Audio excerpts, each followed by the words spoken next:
Welcome. Today, we're diving into a simple and effective way to search for a specific word in Gmail on your PC, especially with the new update that makes the process even smoother.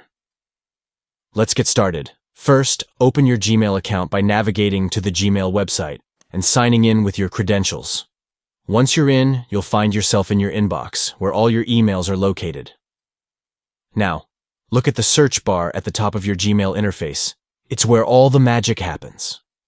To make your search even more precise, click on the filter icon located on the right side of the search bar. This will open up the advanced search options, giving you more control over your search results. Next, look for the field labeled "Has the Words."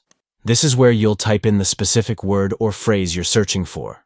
Whether it's a keyword from an important email or the name of a sender, simply enter it here to filter your results. Finally, tap the search button. And just like that, Gmail will begin sifting through all your emails, displaying only those that match your exact search query. It's that simple. With these easy steps, you'll be able to find exactly what you're looking for in no time. Happy searching, and thank you for watching.